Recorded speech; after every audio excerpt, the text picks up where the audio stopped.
Kita mulai, kita mulai dengan review kalkulus atau kalkulus vektor ya.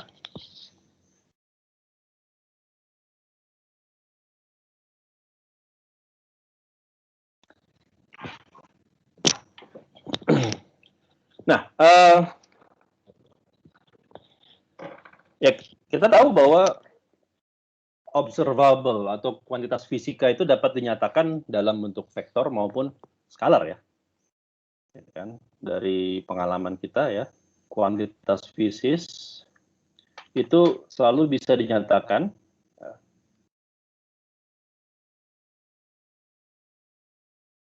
dalam skalar ya, vektor ataupun tensor ya.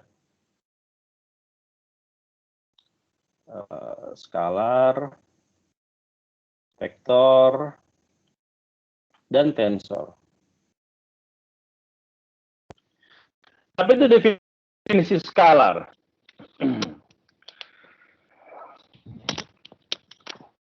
Kita kasih saya definisi skalar itu apa?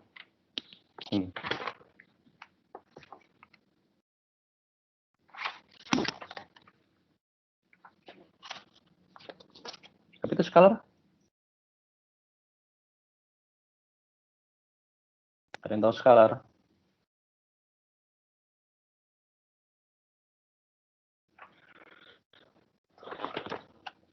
Halo, halo. Suara saya terdengar?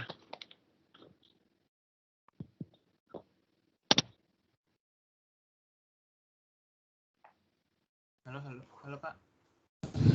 Ya. Kalau skalar sih ya. Saya occasionally akan saling bertanya kepada kalian agar saya tahu bahwa suara saya tidak terputus atau kalian masih mendengarkan. Ya silakan. Apa definisi skalar yang Anda tahu? Menurut saya. Atau apa definisi vektor yang Anda tahu? Skalar itu sebuah kuantitas fisis yang hanya memiliki besaran tanpa adanya arah apapun. Oke. Dan bisa dibilang nama lainnya invarian. Kalau vektor?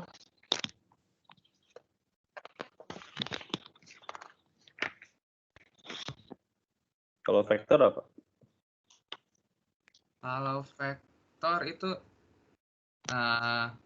seperti skalar, dia punya besaran, tapi bedanya dia mempunyai informasi tambahan, yaitu memiliki arah juga. Oke, terima kasih. Itu tadi siapa ya menjawab? Saya tidak terlihat namanya di sini.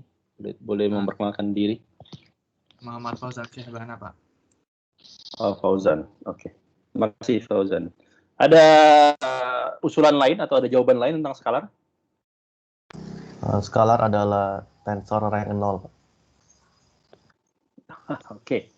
Skalar adalah tensor rank 0. Berarti untuk mendefinisikan skalar Anda butuh definisi tensor. Apa definisi tensor? Suatu elemen dari ruang tensor. Atau salah ya? No, enggak. Cuman itu untuk mendefinisikan itu kita butuh definisi dari ruang tensor lagi gitu kan. Ya, itu benar. Yang tadi juga benar, semuanya benar. Ada lagi nggak sebelum saya mulai yang mencoba untuk mendefinisikan skalar atau tensor atau vektor maksud saya?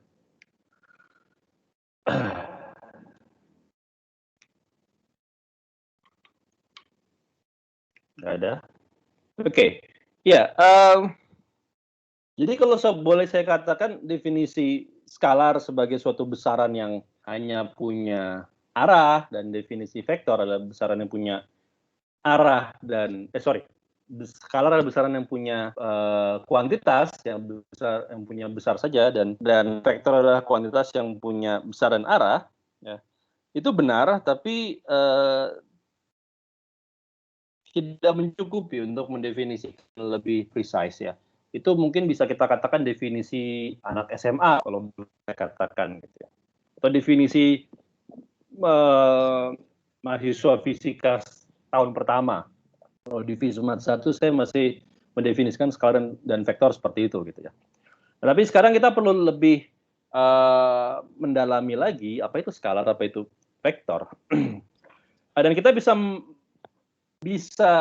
memahami mereka dalam konteks apa yang dinamakan sebagai transformasi koordinat. Jadi sebelum saya mendefinisikan skalar, sebelum saya mendefinisikan apa itu vektor, yang nanti tensor mengikuti ya.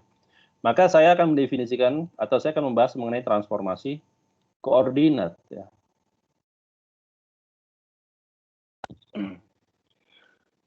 Transformasi koordinat by definition berarti adalah perubahan dari satu set koordinat menjadi satu set koordinat yang lain, ya kan? Kita akan di mekanika klasik ini kita akan bekerja di ruang 3 dimensi saja, ya. Jadi kita mekanika 3 dimensi, ya ini sumbu X, ya, sumbu Y dan sumbu Z, ya. Kita punya vektor satuan namanya X topi atau Y topi biasa kalian. Saya akan gunakan X topi aja ya. X topi, Y topi, dan Z topi. Ini sebenarnya kan sudah dibahas juga di Vismat ya, jadi saya sekedar mengulang. Maka kalau saya punya satu vektor di ruang 3 dimensi ini, ya misalnya saya akan menggambarkan vektor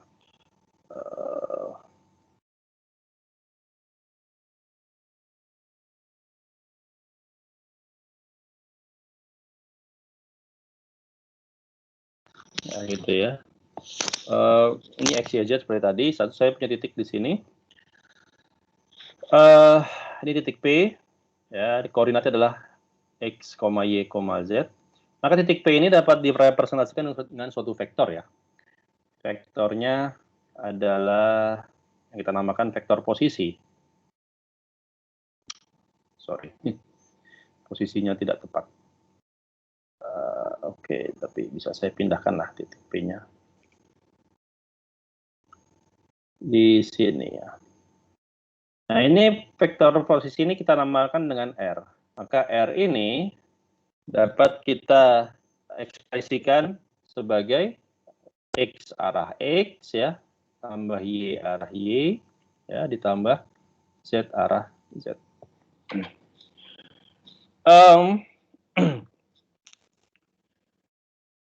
Di notasi lain, ya misalnya di buku gitu ya, misalnya kalau saya di buku Marion, Anda akan melihat bahwa ini ditulis sebagai misalnya X topi, ya. Jadi X topi itu maksudnya vektor R sama juga ya. X topi ini ditulis dengan X1, ada namanya E1 topi ditambah X2, E2 topi ditambah X3, E3 topi.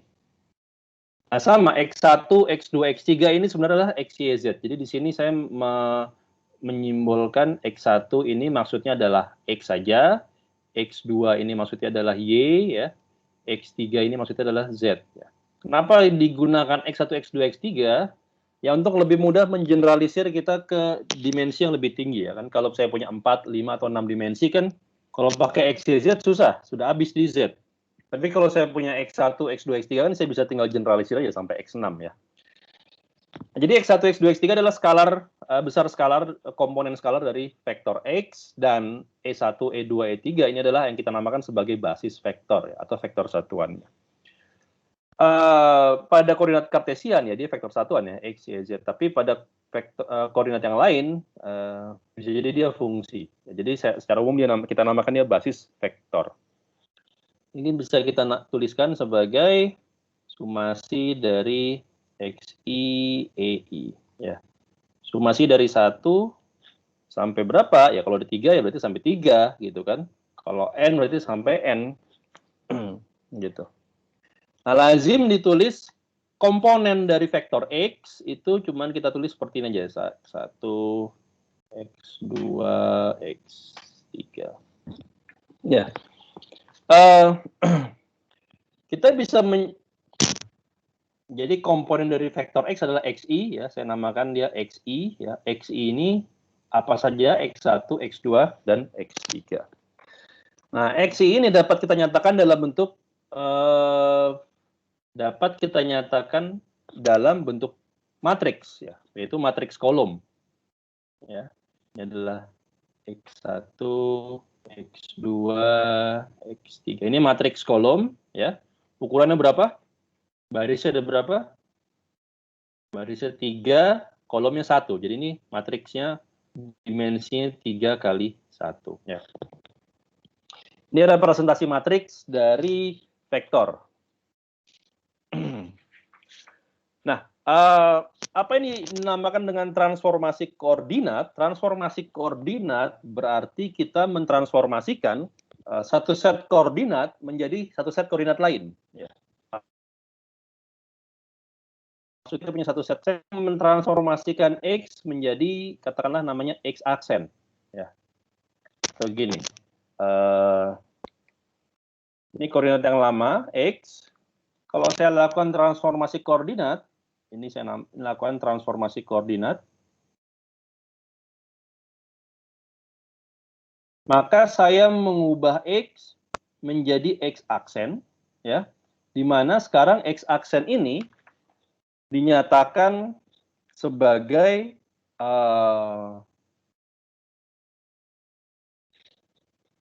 suatu pengali, ya, dikalikan X. Suatu pengali dikalikan X. Ya. Secara umum saya akan tambahkan di sini ditambah suatu vektor konstan.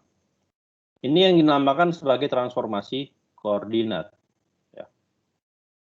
Ini adalah transformasi koordinat. Transformasi yang saya tinjau di sini ini adalah berupa rotasi, ya, dan berupa translasi. Translasi itu maksudnya apa? Pergeseran. Rotasi itu maksudnya apa? Perputaran. Ya. Jadi lambda ini adalah matriks rotasi atau ya matriks rotasi atau secara vektor ini adalah tensor. Ya. A ini adalah vektor translasi. Ya. Jadi di sini saya membatasi transformasi koordinatnya untuk memudahkan, ya, adalah rotasi dan translasi. Meskipun tidak harus, ya, transformasi koordinat ini bisa apapun, ya.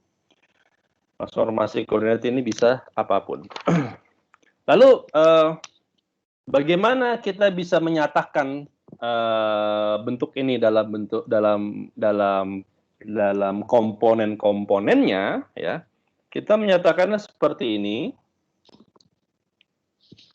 Jadi secara komponen saya menyatakan ini adalah XI yang aksen, ya. Ini ditulis sebagai, nah, karena X adalah matriks kolom, maka dia mengalihkan ini XI aksen ini juga dimensinya 3 kali 1, ya. XI X yang awal, XI adalah dimensi 3 kali 1, XI aksen juga dimensi 3 kali 1, ya. Transformasi tidak mengubah dimensi dari matriksnya. Nah, karena yang tidak aksen ini 3 kali 1, maka harus saya kalikan dengan matriks apa sehingga hasilnya 3 kali 1 juga. Ya.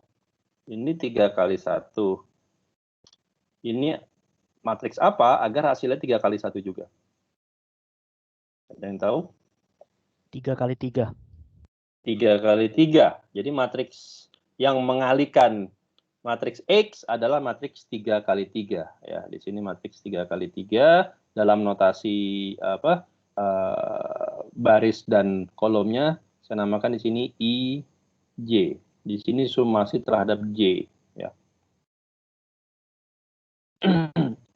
Ditambah, ya, A I, gitu, ya. Jadi I dan J ini masing-masingnya bernilai 1, 2, 3. Ini baik I maupun J, ya. I-nya bisa bernilai 1, 2, 3, J juga bisa bernilai 1, 2, 3. Jadi secara notasi seperti inilah kita menjumlahkan atau kita melakukan transformasi matriks. Contoh transformasi matriks yang paling mudah, ya, adalah rotasi saja. Rotasi tanpa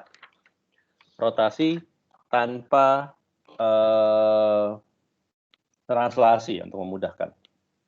Sampai sini ada yang mau bertanya nggak? Silakan kalau yang mau bertanya. Jangan menunggu kejauhan sebelum nanti tambah bingung.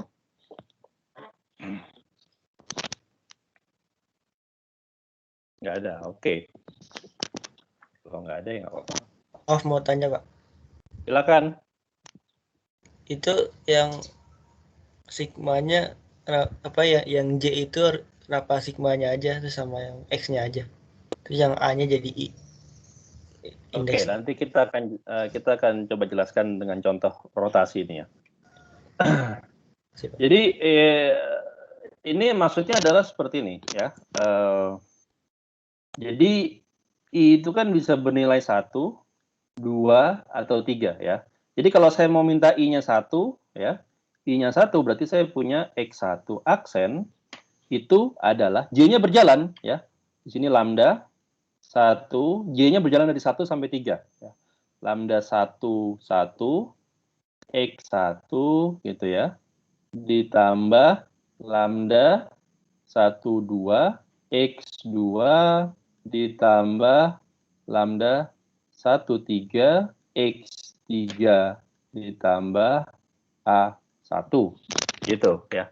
Demikian pula untuk I sama dengan 2 dan I sama dengan 3. Anda bisa jalankan sumasi ini ya.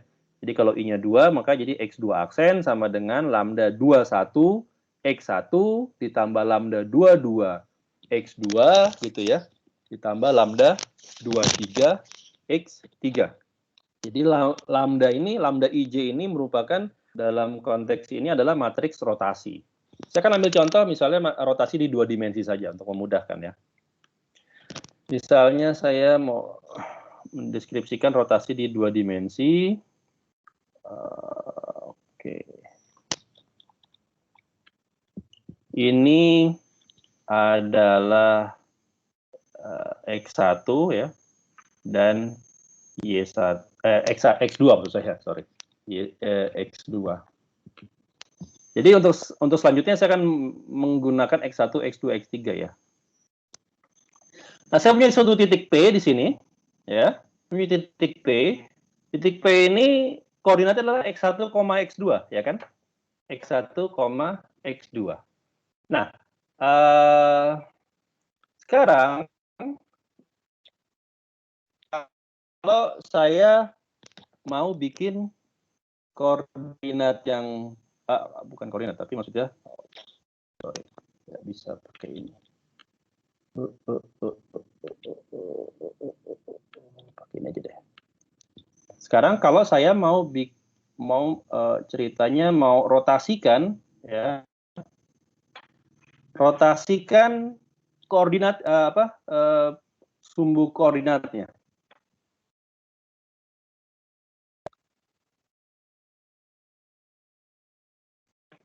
Ya, Anda bisa bayangkan ini adalah X1 aksen dan ini X2 aksen. X1 aksen dan X2 aksen. Artinya apa? Saya merotasikan ruang 2 dimensinya ini, koordinat 2 dimensinya ini sebesar katakanlah sudutnya theta di sini ya. Oke. Di sini berarti theta juga ya. Kalau tadi ya, tadi di koordinat yang lama P ini titiknya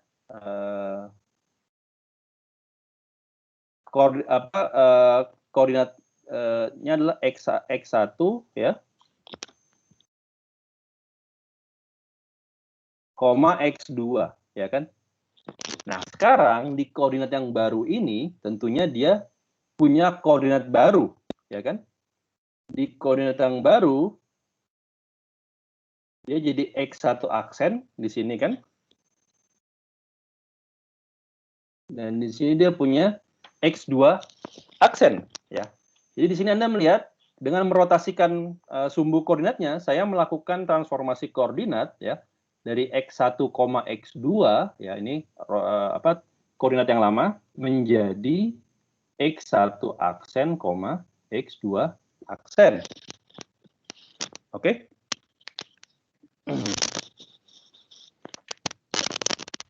Nah, ini bukan sesuatu yang sulit untuk membuktikan ya. Oke, mungkin ini bisa saya jadikan PR. PR nomor 1.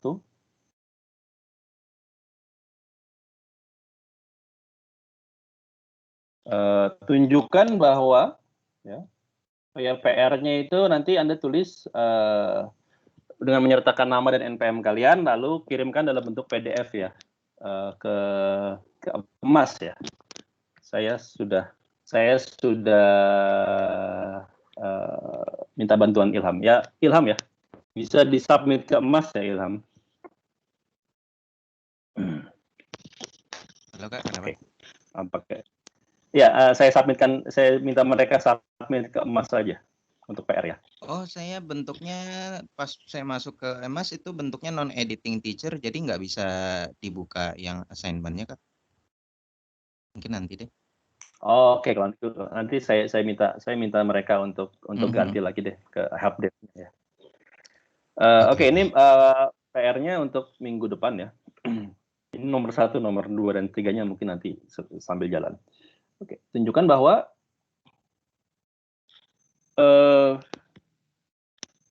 Anda bisa menuliskan ya X1 aksen dan X2 aksen dalam X1 dan X2. Maksudnya gimana? Maksudnya tunjukkan bahwa X1 aksen itu dapat ditulis sebagai X1 dikalikan cos theta ya, ditambah X2 dikalikan sin theta. Anda bisa lakukan ini dengan purely dengan analisis trigonometri dari geometri ini ya, tidak terlalu sulit. Dan X2 aksen dapat ditulis sebagai X min X1 sin theta ya, ditambah X2 cos theta. Theta adalah sudut rotasinya. Ya. Dengan kata lain, maka saya bisa menuliskan bentuk ini, ya. Ini PR-nya nomor 1 ya. Nanti tolong dibuktikan. Saya bisa sudut ini, transformasi koordinat ini dalam bentuk X1 aksen, X2 aksen dalam bentuk persamaan matriks. Ini adalah cos theta, sin theta, min sin theta, cos theta. Ini adalah X1 dan X2. Ya, ini persamaan matriks kan. Nah, Anda lihat kalau kita lihat dari persamaan umum ini ya, maka Anda bisa identifikasi ya, ini sebagai XI aksen ya. Ini adalah XI-nya atau XJ-nya yang tidak aksen, dan ini adalah lambda IJ ya. Di sini karena pure rotation, hanya rotasi murni, maka AI-nya 0, tidak ada translasi.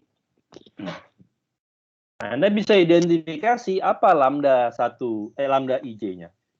Lambda IJ ini berarti menyatakan baris, J-nya menyatakan kolom, ya kan? Maka lambda IJ, lambda 11 ini apa?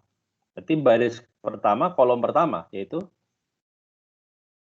cos theta ya. Cos theta ya.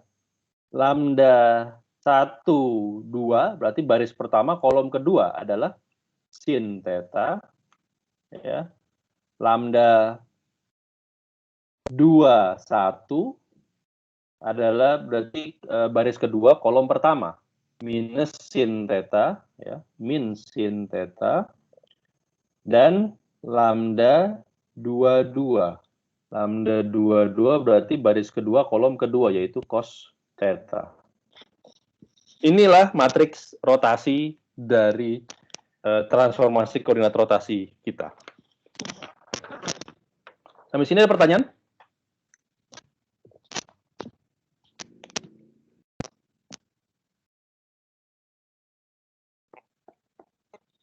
Nggak ada. Oke.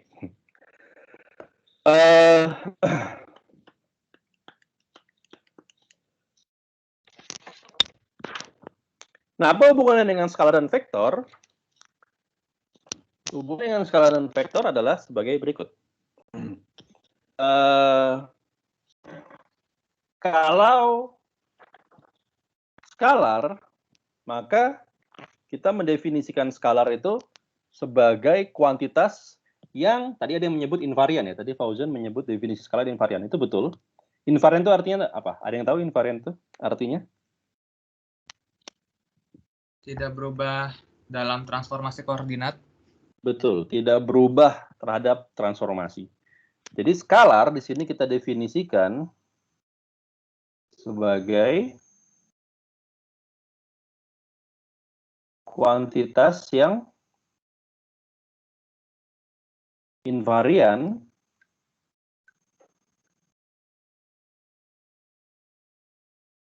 terhadap transformasi koordinat ya. Transformasi koordinat. Jadi secara matematis, kalau saya punya kuantitas skalar, saya simbolkan dengan misalnya medan skalar V gitu ya. V ini bisa jadi fungsi ya, fungsi 3 dimensi. Dalam transformasi koordinat, ya. Setelah saya lakukan transformasi koordinat, maka V ini akan menjadi V aksen dan X aksen secara umum. Nah, syarat bahwa dia skalar adalah V harus memenuhi kondisi invariansi. Dengan kata lain, V aksen dari X aksen harus sama dengan V dari X. Inilah definisi skalar. Ya. Kuantitas yang invarian. Invarian itu artinya tidak berubah. Tidak berubah. Tidak berubah.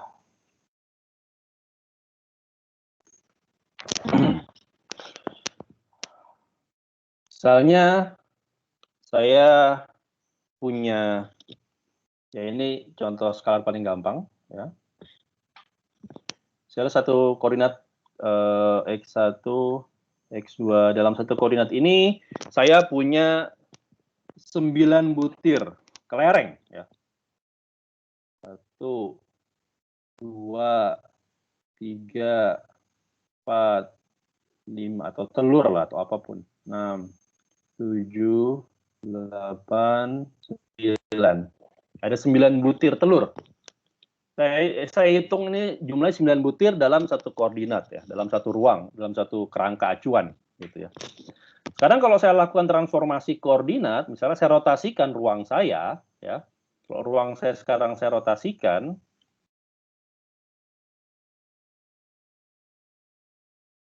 seperti ini misalnya ya. Ini X1 aksen, ini X2 aksen.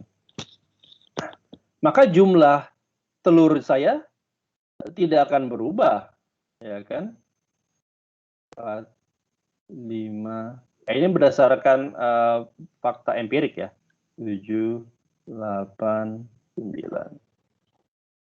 Posisi telur terhadap koordinat yang baru mungkin saja berubah, tapi jumlahnya akan tetap sama. Jadi jumlah telur di sini dalam konteks ini adalah suatu besaran atau kuantitas skalar. Ya. Jumlah telur di koordinat lama adalah 9. Setelah saya rotasikan koordinatnya, jumlah telur 9. Ya, itulah berarti jumlah telurnya adalah skalar. Jadi di sini kita mendefinisikan skalar ya. Kuantitas yang invarian terhadap transformasi koordinat. Lalu kalau gitu, apa definisi vektor? Definisi vektor, ya kalau skalar berarti invarian, berarti vektor itu kuantitas yang tidak invarian. Ya, tapi setidak invarian apa? Gitu. Jadi di sini saya definisikan apa itu vektor. Berarti vektor adalah kuantitas yang tidak invarian, tapi dia bertransformasi ya, bertransformasi sebagaimana atau sesuai dengan gitu ya,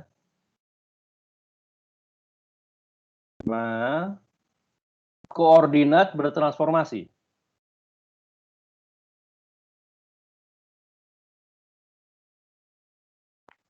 transformasi. Maksudnya apa? Maksudnya adalah kalau misalnya tadi saya mendefinisikan vektor, mendefinisikan x aksen itu menjadi x aksen, x jadi x aksen sama dengan lambda dikalikan x yang lama, ya, atau xi aksen itu adalah lambda ij. Nah, di sini ada sumasi ya.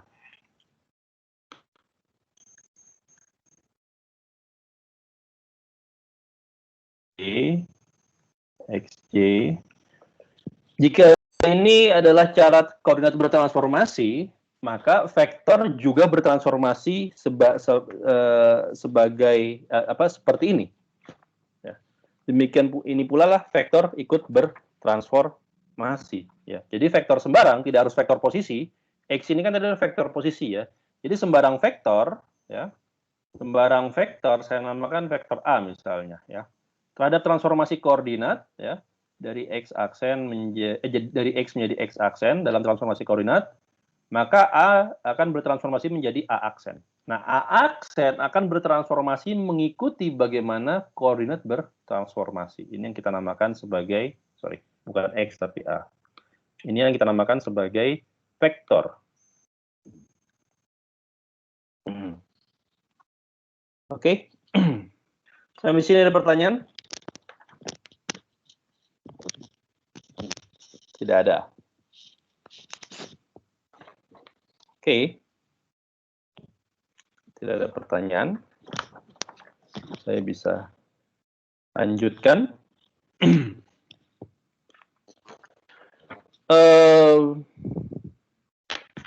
Ya, ini saya sekedar mereview aljabar vektor ya. Kita sudah tahu yang namanya perkalian skalar, perkalian vektor, ya kan? Dot product. Perkalian skalar. Kalau saya punya vektor A, ini dinyatakan dalam bentuk dalam sumasinya seperti ini, dalam basis vektornya. Jadi saya mengekspansi A dalam basis vektor seperti ini, dan vektor B diekspansi juga dalam basis vektornya seperti ini.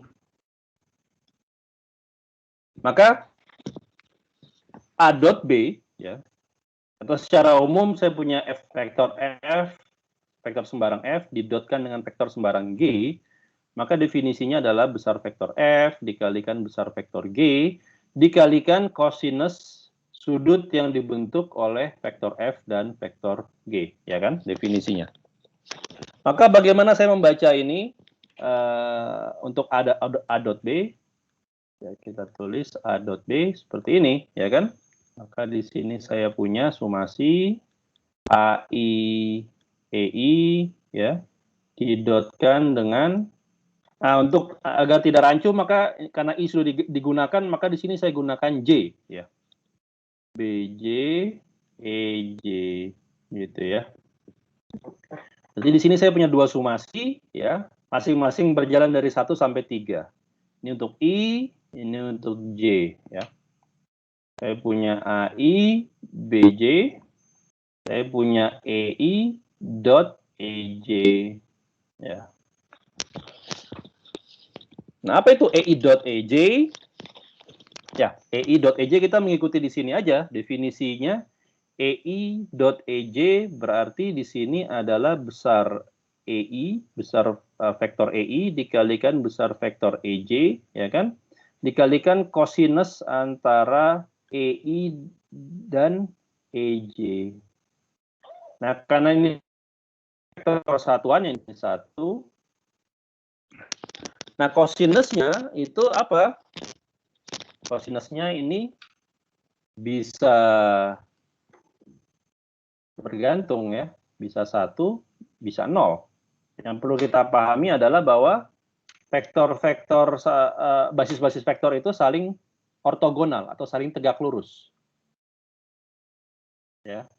Basis-basis vektor ini saling tegak lurus, ortogonal. Ya. Koordinat kurvilinear ini kan koordinat yang basis vektornya saling tegak lurus.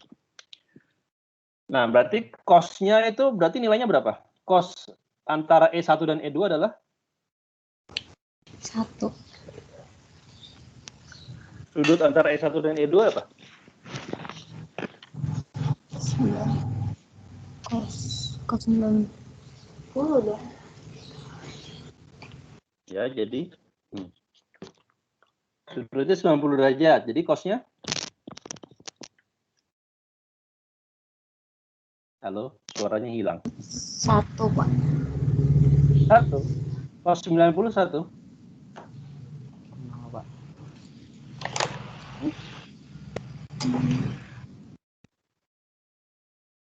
Pak? E1 dot E2 ini 0, ya kan? E2 dot E3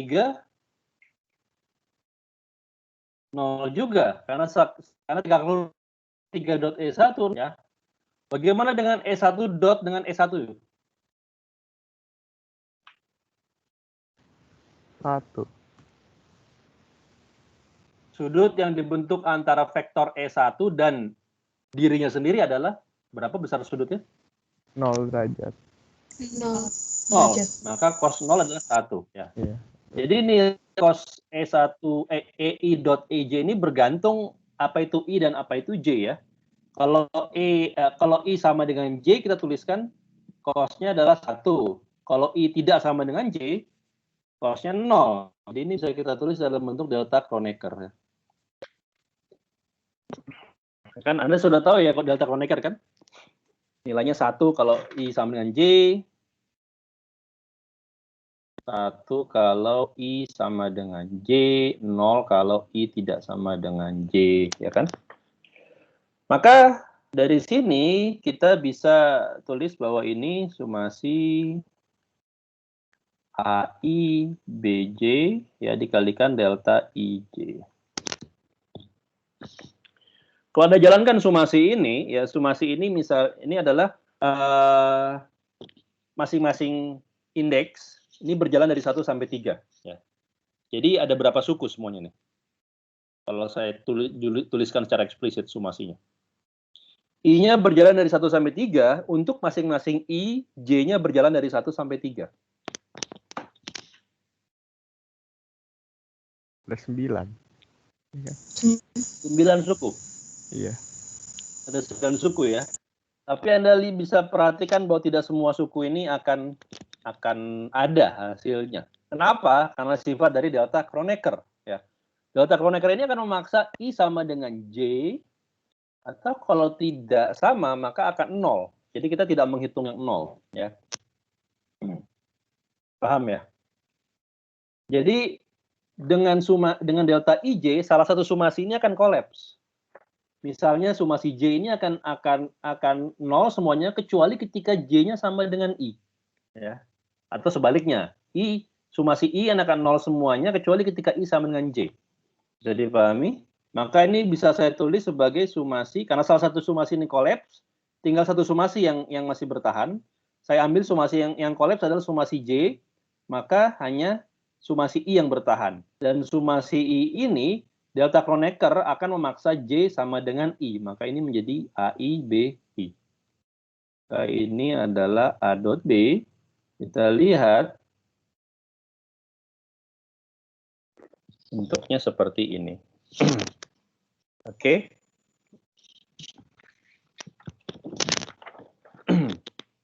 Oke. Nah, sampai sini ada pertanyaan?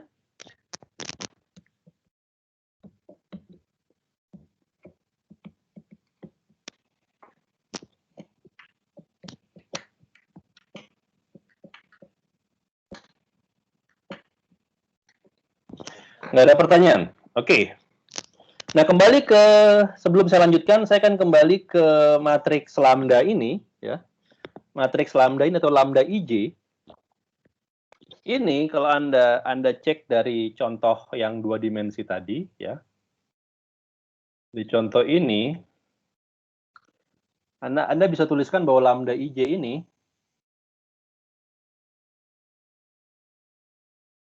bisa ditulis sebagai cosinus dari apa? Dari xi aksen dan xj. Maksudnya gimana, Pak? Maksudnya kalau misalnya Anda ambil lambda 1,1, maka ini adalah sudut yang cosinus dari sudut yang dibentuk oleh sumbu x1 aksen dan x1. Ya. Coba lihat, apa sudut yang dibentuk oleh x1 aksen dan x1?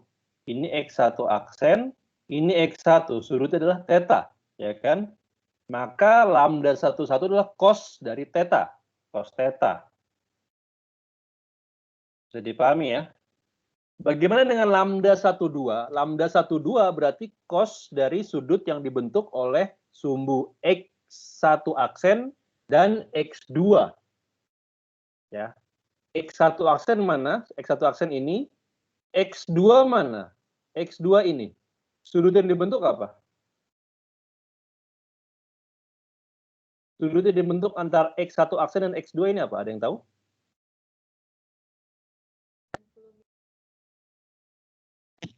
Apa? 90 min theta. 90 min theta, betul. Atau pi per 2 min theta. Cosinus dari 90 min theta itu adalah apa? Sinus. Sinus theta. Berarti lambda 1,2 adalah sinus theta. Anda bisa cek untuk yang lambda 21 dan lambda 22 ya. Jadi ini kita bisa lihat bahwa lambda ij itu dapat ditulis sebagai cosinus dari sudut antar dua sumbu xi aksen dan sumbu xj, bergantung nilai i dan j-nya. Oke. Dan itu juga Anda bisa generalisir untuk rotasi di 3 dimensi, ini juga berlaku ya.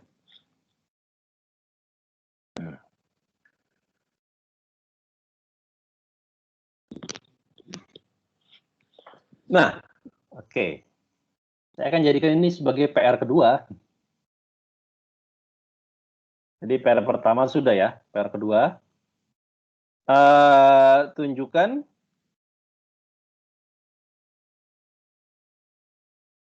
bahwa kondisi ortogonalitas berlaku.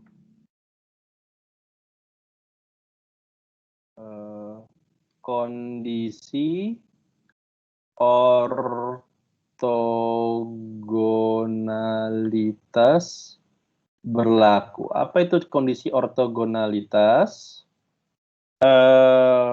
Maksudnya adalah seperti ini. Kalau saya sumasikan J-nya, apa yang disumasi? Lambda IJ dikalikan dengan lambda KJ, ya, maka Anda akan dapatkan delta IK. Inilah kondisi ortogonalitas bagi matriks transformasi lambda IJ. Buktikan bahwa dia berlaku.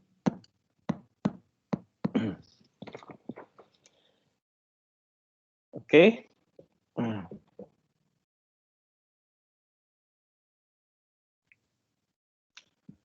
Ada pertanyaan sampai sini?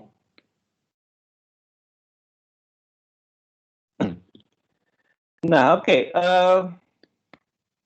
Sekarang coba saya akan mereview kembali tadi.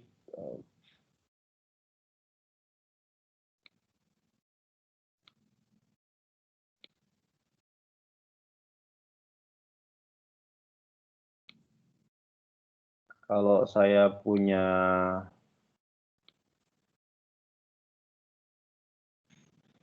koordinat gitu ya. Saya punya rotasi koordinat.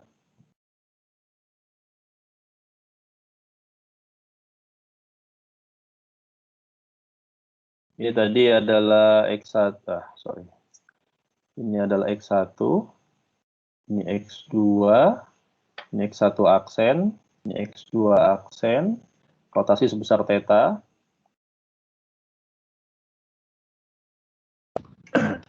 Maka tadi kita tunjukkan bahwa titik A ya maupun titik B akan bertransformasi koordinatnya ya. Jadi XA, YA, sorry, bukan lagi pakai Y, tapi 1 dan 2. X1A, X2A, ini di koordinat yang baru akan menjadi X1A aksen, X2A aksen.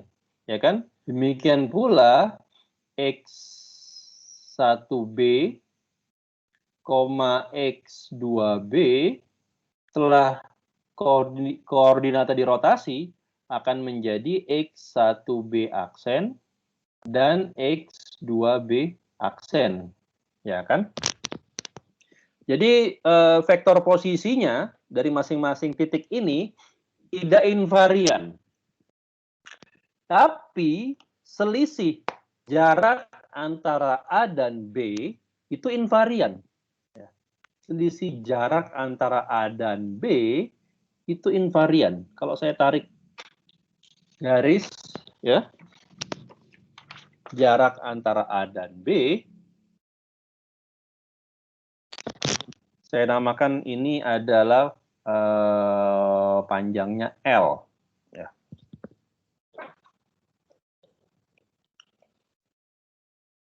L ini diukur di kerangka X1, X2, panjangnya akan sama jika Anda ukur di kerangka yang sudah dirotasi, X1 aksen, X2 aksen. Jadi L ini invarian. Meskipun titik A dan titik B ini tidak invarian, tapi selisih jarak keduanya itu invarian. Ya, ya kan? Itu pengalaman kita sehari-hari pula ya. Nggak mungkin kalau Anda mengukur panjang penggaris, ya lalu ruang Anda mengukur itu Anda rotasikan, panjangnya jadi beda. Nggak terjadi kan ya. Minimal tidak terjadi di kondisi non-relativistik. Nah, L kuadrat ini kan, L kuadrat ini kan bisa saya tulis, sebentar.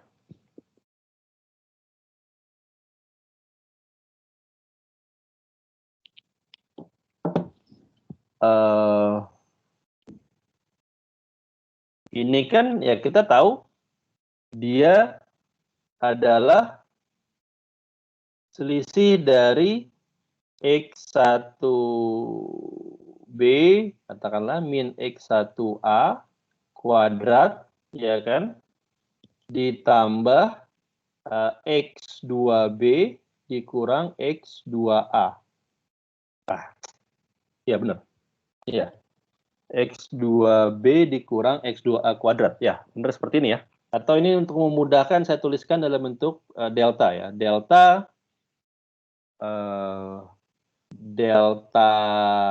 X1 kuadrat ditambah delta X2 kuadrat. Ya.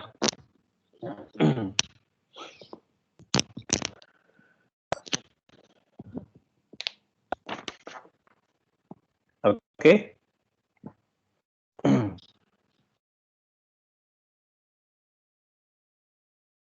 Sampai sini ada pertanyaan? Tidak ada. Nah,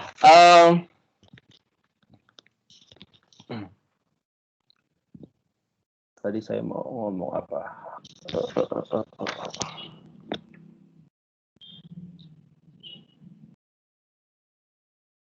Jadi, ada yang ketinggalan tadi ya. Ternyata ada yang tertinggal. Penjelasan saya, mohon maaf.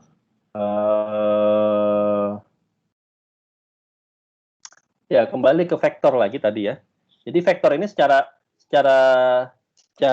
matematis dapat saya nyatakan sebagai ya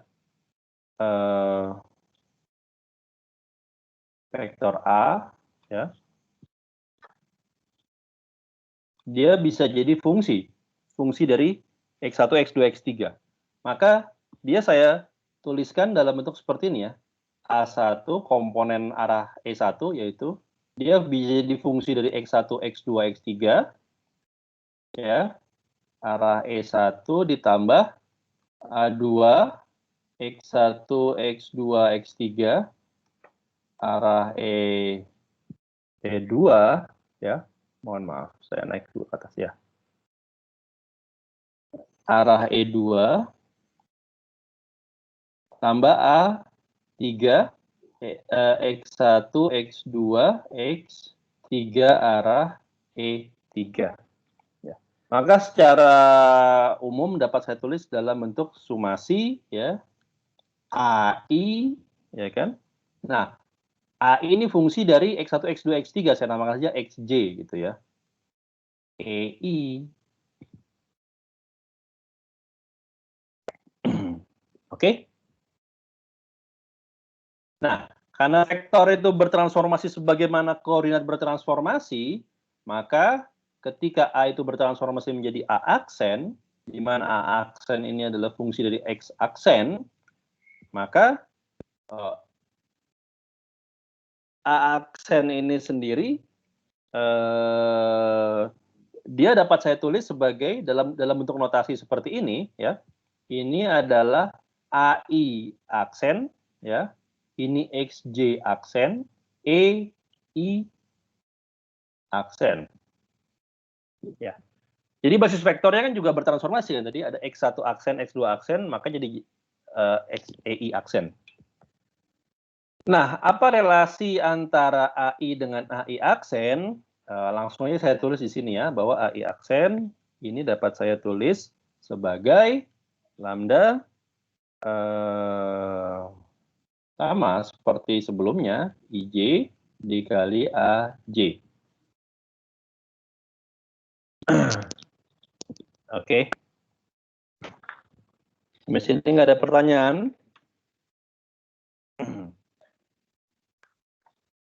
Pak? Iya, silakan.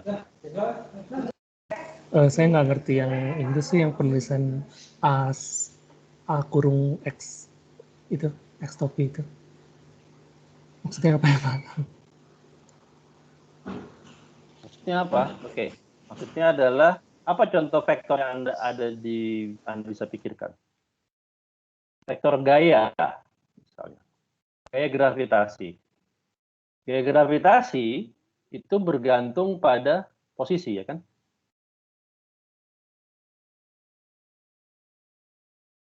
Seperti ini. Per R kuadrat arah R. Ini vektor, dia fungsi dari posisi. Sama seperti ini kan. Ini adalah vektor, fungsi dari posisi. Bisa jelas atau masih bingung?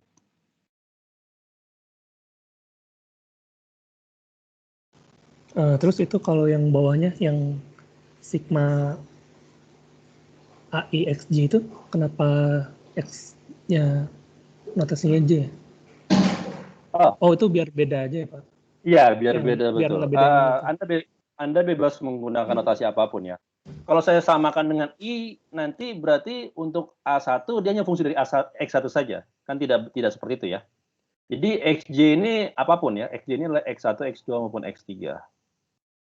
Ini yang kita namakan sebagai notasi dummy atau dummy index. Saya membedakan aja. Di sini yang indeksnya sama itu berarti tersumasi ya kan. Saya tidak mau X di dalam kurung ini sama dengan di luar, jadi saya bedakan aja gitu ya. Ini cara penulisan aja sih. Oh ya Pak, cara udah penulisan ngerti. aja. Oke, good. Makasih, Pak. Sama-sama.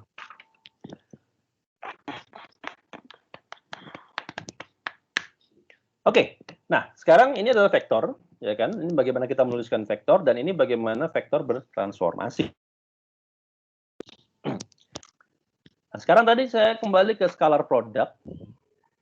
Scalar product, ketika tadi saya punya, mohon maaf ini agak lompat-lompat karena catatan saya agak kurang rapi.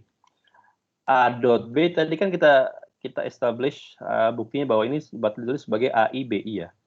Jadi dijalankan ya, bersumasi ya. Berarti ini sama dengan A1 B1 ditambah A2B2 ditambah A3B3 ya kan. Kita tahu bahwa dot product ini adalah perkalian skalar. Apa buktinya kalau dia skalar? Dari definisi skalar yang kita punya sekarang ya. Skalar tadi kita definisikan sebagai suatu besaran yang invarian terhadap transformasi. Artinya apa? Artinya jika A dot B ini suatu kuantitas, ya, kalau saya transformasikan koordinatnya, maka A dot B ini harusnya tidak berubah. Nah, sekarang pertanyaannya, bagaimana kita membuktikannya? Sekarang kita lihat A terhadap transformasi koordinat, dia akan menjadi A aksen, ya.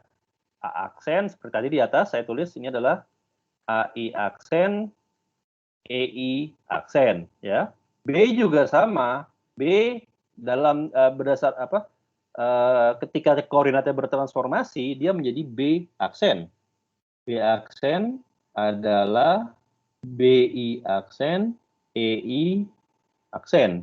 Nah, sekarang kalau saya dot produkkan A aksen dengan B aksen, apa yang saya dapat? Ya, Anda akan dapatkan dengan mudah hasilnya akan mirip seperti ini ya. AI aksen, BI aksen. Karena EI aksen didotkan dengan EJ aksen juga hasilnya delta Kronecker sama. Ya. Jadi ini langsung saya dapatkan seperti ini. Nah, tapi saya tahu relasi antara AI aksen dengan AI ya dan BI aksen dengan BI. Apa relasinya? Dari sini ya.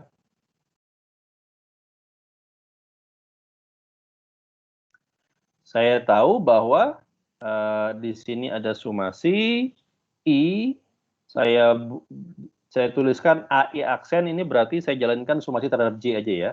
Sumasi J dari apa? Dari lambda IJ dikali A yang tidak aksen. Oke. Sekarang B-nya adalah sumasi, saya tambahkan sumasi terhadap K untuk memudahkan ya, biar membedakan. Berarti di sini ada lambda IK BK. Jadi saya punya 3 sumasi di sini. Ya. Saya punya 3 sumasi. Kalau saya keluarkan sumasi terhadap J dan sumasi terhadap K, saya masukkan sumasi terhadap I-nya ya. Saya tuliskan seperti ini ya.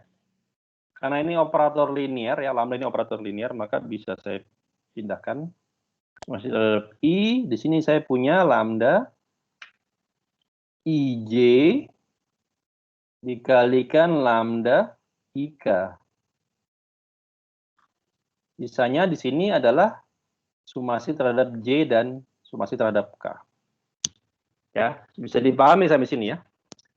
Tapi apa itu lambda, sumasi I dari lambda IJ lambda IK? Ini adalah kondisi ortogonalitas yang tadi saya minta kalian untuk buktikan di PR. Jadi kalau kita melihat ke atas, maka itu sama dengan lambda IJ, lambda IK. Di sini lambda IJ, lambda KJ. Ini saya ganti ya. Lambda IJ, lambda IK. Kalau saya ganti bukan KJ tapi IK, maka Anda bisa cek dengan mudah bahwa dapat ditulis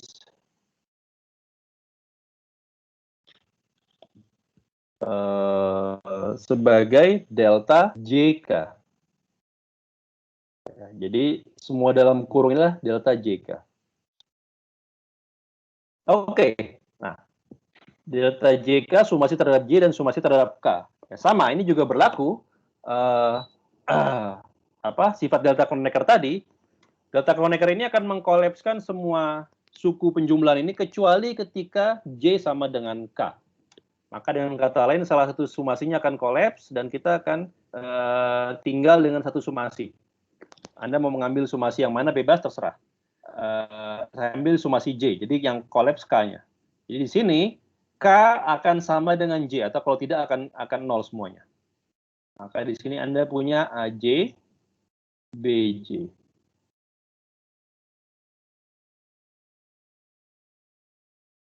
Tapi apa ini? Ini kalau Anda jalankan J dari 1 sampai 3 ini kan adalah A1, B1 ditambah A2, B2 ditambah A3, B3. Ini tiada lain daripada A dot B. Dengan kata lain, kita sudah buktikan bahwa dot produk itu hasil skalar. Karena A dot B aksen itu sama dengan A dot B. Ya kan? Berarti invarian ya terhadap transformasi koordinat. Karena di dot A aksen dot B aksen itu hasilnya sama saja seperti A dot B, berarti dia tidak berubah terhadap transformasi koordinat invarian atau skalar. Sampai sini ada pertanyaan? Saya izin tanya. Silakan. Untuk delta IJ dengan delta IK-nya itu sendiri bukan delta Kronecker ya? Delta IJ, lambda maksudnya? Lambda maksudnya. Bukan, dia matriks transformasi atau matriks rotasi dalam hal ini ya.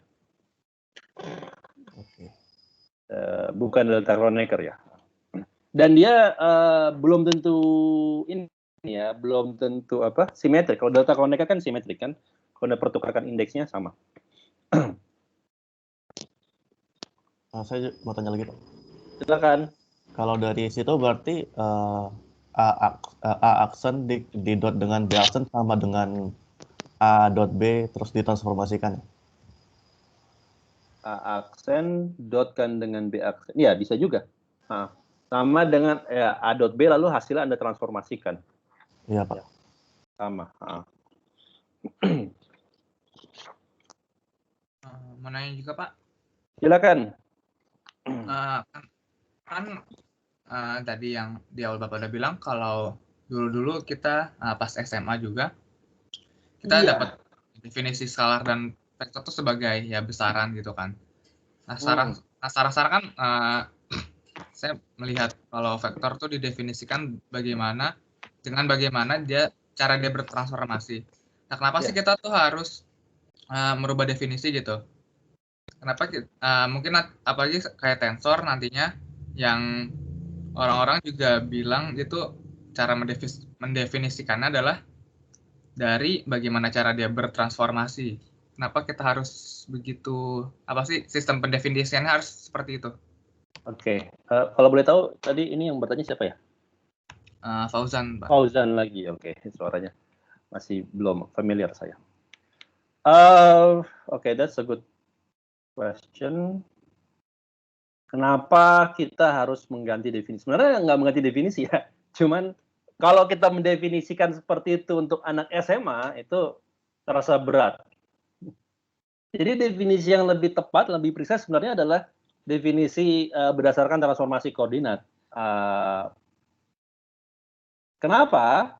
Karena ada hal-hal ya, misalnya kalau coba sebentar saya sambil merujuk ke buku mungkin ya.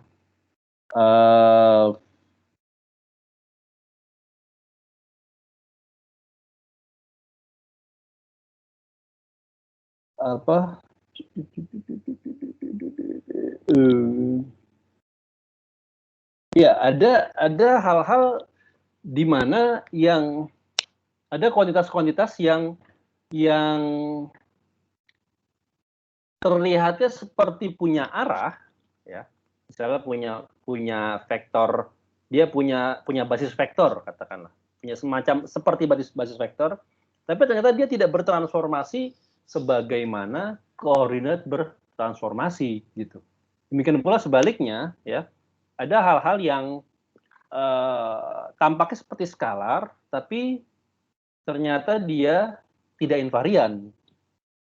Jadi untuk memudahkan pemahaman ya di SMA kita mendefinisikan vektor dan skalar itu seperti itu gitu kan, karena dari pemahaman sehari-hari gitu ya, itu yang bisa kita indera. Tapi ada fenomena-fenomena di fisika yang tidak masuk dalam klasifikasi itu. Makanya sebenarnya yang lebih tepat adalah definisi berdasarkan transformasi koordinat. Ya, Contohnya misalnya di geometri yang tidak datar gitu ya. Kalau di kuliah medan klasik saya memberikan contoh ada yang namanya simbol Christoffel ya. Dia seperti tensor. Dia punya 3 indeks ya. Tapi dia bukan tensor karena dia tidak bertransformasi sebagaimana tensor bertransformasi gitu. Jadi memang definisi yang lebih precise adalah seperti ini. Cuman untuk memudahkan penyampaian di SMA itu digunakan definisi yang selama ini Anda kenal. Mudah-mudahan membantu. Jadi seperti generalisasi definisi sebelumnya aja ya Pak? Betul sekali. Terima kasih Pak. Sama-sama. Ini saya mereview skala produk ya, perkalian skalar. Lalu saya juga bisa mereview vektor produk ya, perkalian vektor, ya kan? Perkalian vektor.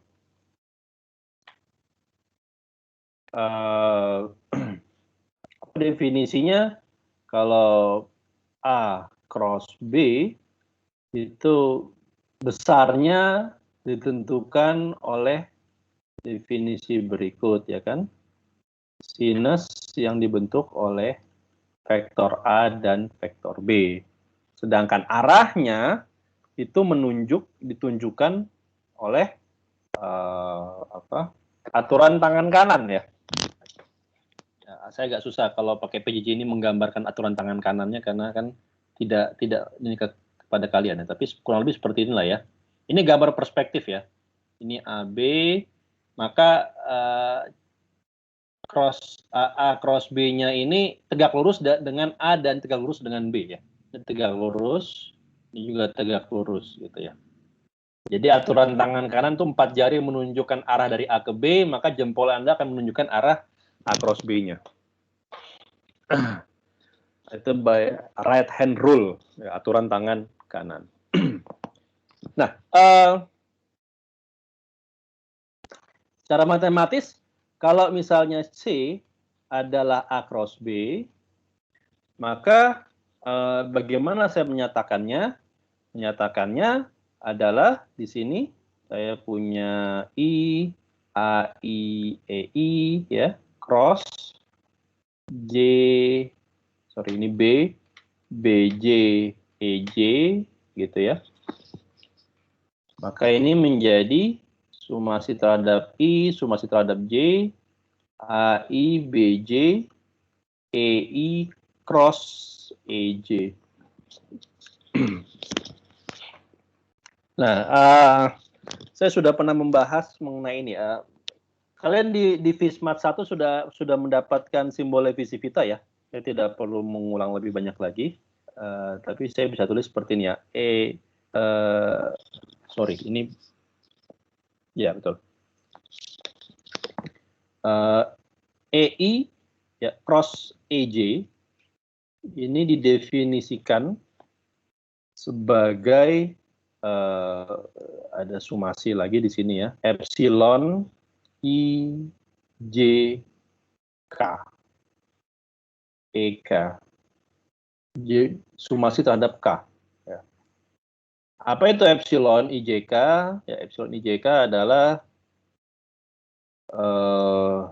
epsilon IJK ini yang kita namakan sebagai simbol Levi-Civita. Levi-Civita ya. Definisinya apa? Definisinya adalah nilainya bisa plus 1, min 1, atau 0. Plus 1 kalau permutasi genap,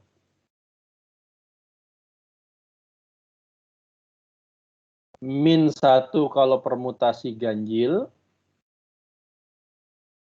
dan 0 kalau berulang ya, ada indeks yang berulang. Udah pada paham ya, jadi saya tidak perlu mencontohkan lagi.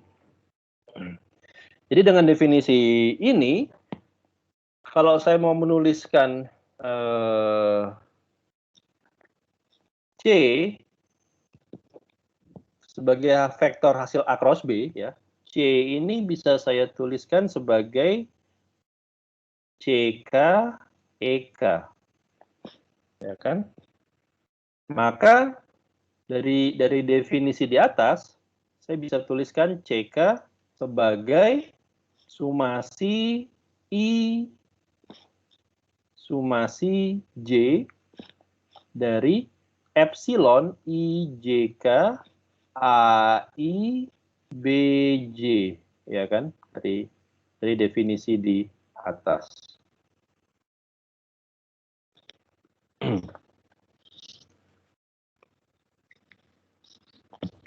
Oke. Ada pertanyaan sampai sini?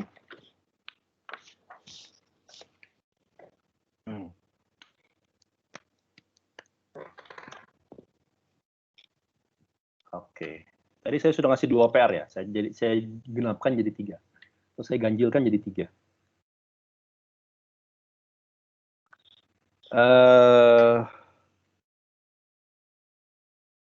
Tunjukkan. Jadi saya berikan banyak PR karena ini kan sesuatu yang sudah Anda pelajari di FISMAT. Jadi ini sekedar mereview dan saya tidak perlu banyak panjang lebar membahas di sini. Jadi tinggal Anda refresh saja pemahaman FISMAT Anda dengan PR-PR yang saya berikan.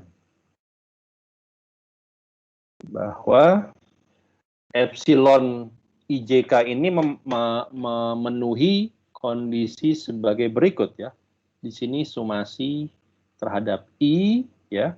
Kalau saya kalikan 2 epsilon IJK dengan indeks I yang sama, misalnya IJK epsilon ILM, maka ini sama dengan delta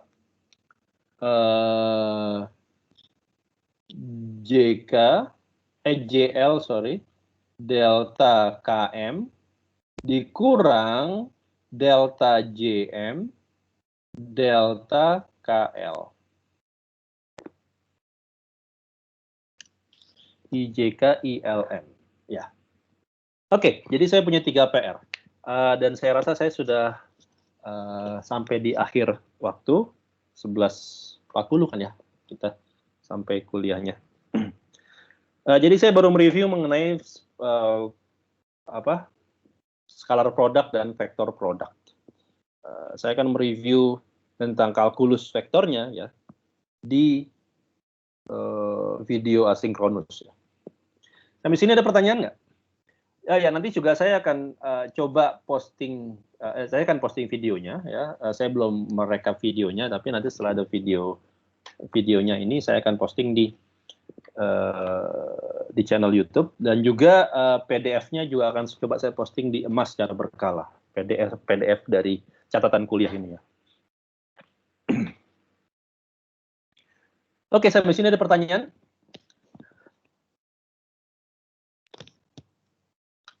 Tidak ada.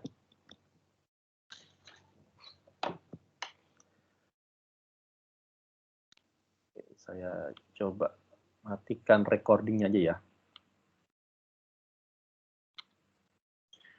Baik, kalau nggak ada pertanyaan maka kita